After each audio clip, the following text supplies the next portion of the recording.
It was awesome. One of the best things about this experience, and I'm sure if you ask any of the kids, they would say the same thing. One of the best things about this experience is just the overwhelming support that we got from the community, from the school, from all that kind of stuff. It's been awesome to put these guys up on another level, kind of a pedestal, I guess, if you will, around here. And let's hope that's not the only one, but they definitely enjoyed some success around here we haven't had in a while. This is no overnight success story. When Keith Carothers first took over Unity basketball, his Mustangs lost 23 of their 25 games. But the one thing that they have done under Carothers' command from that day to this is move forward. It's been a long process, without a doubt, but we've had a lot of help along the way.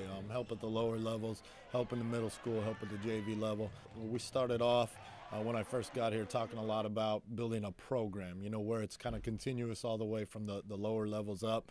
And so, yeah, it's been a work in progress, without a doubt. Each year kind of sets the bar a little bit higher than the year before, and these guys really kind of put it up there. But in order to push that positive agenda, there needed to be a bit of evolution involved. To play the style of basketball that is now this program's blue-collar, gritty hallmark, Keith Carothers had to intensify the overall resolve on his roster. You can be one way in the classroom, you can be one way in the halls, but when you get on inside the basketball court or on the football field or whatever athletic venue you're in, you got to kind of flip the switch. You're a different person, and you can still be a good kid, but you got to be going after it with everything you got. And we got kids that'll lay themselves on the line to do that, and it's contagious. You have a Will Klusmeyer diving on the floor, and that leads to the next guy diving. And it's been several guys along the last couple of years, but these guys are willing to lay themselves on the line and make plays. And with this particular group, a team blessed with both great character and a lot of great characters, period, that grafted on toughness proved the X factor in making history. I told the kids I haven't got to have that much fun with basketball since I was a kid, and I got to do that. So to be a part of it with those kids, I love those kids. A lot of good kids on this team, and it was a lot of fun to be a part of. So to be able to watch it, through their eyes or through a coach's eyes and see how much they get to enjoy it, it was pretty special. It was fun.